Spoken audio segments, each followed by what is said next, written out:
Nessa videoaula vamos falar sobre geração e recombinação de pares elétron-buraco. Dentro desse capítulo aqui, a gente vai falar sobre geração térmica, recombinação e por fim vamos falar sobre equilíbrio térmico.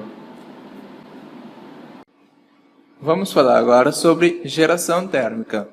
Mas antes disso, o que significa geração térmica?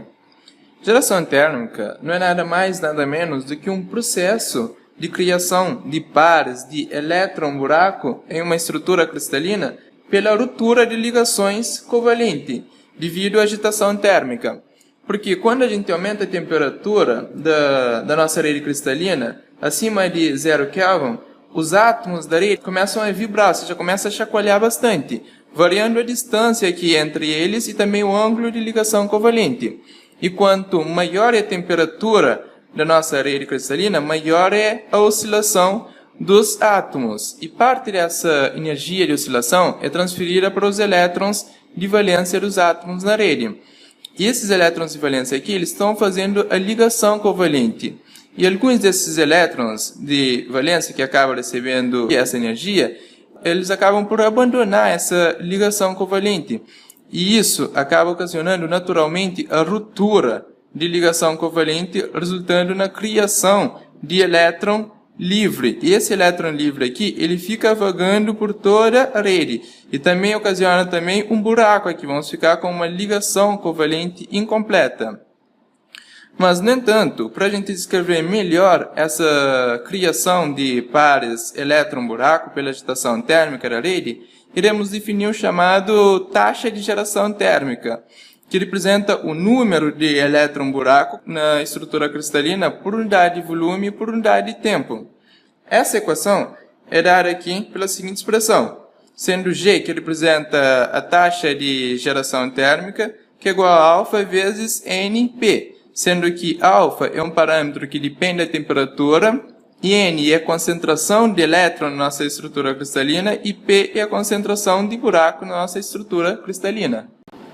Vamos falar agora sobre recombinação. A recombinação é um fenômeno de associação de um elétron a um buraco. Anteriormente, a gente viu um elétron que recebeu energia devido à agitação da rede e acabou abandonando a ligação covalente, dando origem a um elétron livre e também dando origem a um buraco. Agora, a gente vai ver o contrário. Um elétron vai recombinar aqui com um buraco, reconstituindo uma ligação covalente e liberando certa energia. Essa energia aqui pode ser irradiada pela emissão de fótons ou também pode ser absorvida pela rede cristalina pela emissão de fônons. Mas, embora esse mecanismo de recombinação de elétron a um buraco serem bastante complexo, esse fenômeno pode ser descrito por uma equação muito simples. Mas esse processo de recombinação depende da presença simultânea de um elétron e também de um buraco, né? Com certeza, porque a gente precisa ter um elétron e um buraco para acontecer essa recombinação.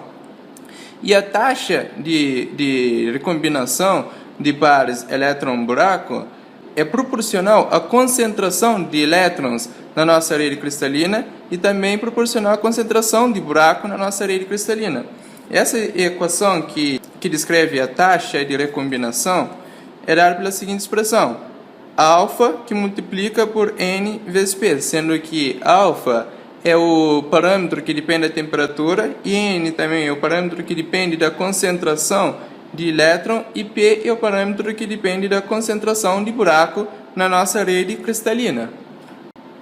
Vamos falar agora sobre equilíbrio térmico. Dizemos que a nossa rede cristalina está em equilíbrio térmico quando a temperatura é constante e uniforme por toda a nossa rede. E como vimos anteriormente, as concentrações de elétrons e buracos em um semicondutor dependem de dois processos que podemos designar de processos competitivos, que são geração térmica e recombinação. Para uma dada temperatura específica, a taxa de geração térmica tem um valor constante. Com isso, se o semicondutor estiver em equilíbrio térmico, o número de pares elétron-buraco gerado por unidade de tempo será também constante. Com isso, o número de elétrons e buracos na nossa estrutura cristalina não pode aumentar indefinidamente, já que, como vimos, a taxa de recombinação é diretamente proporcional à concentração de elétrons e buracos na nossa rede cristalina.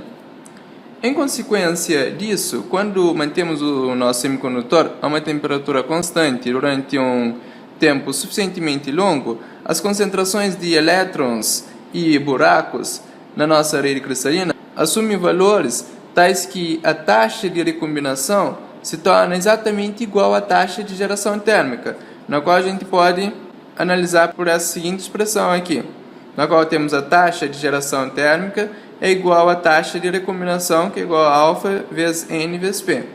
Vale a pena ressaltar também que, naturalmente, essa equação aqui só é válida para um semicondutor em equilíbrio térmico.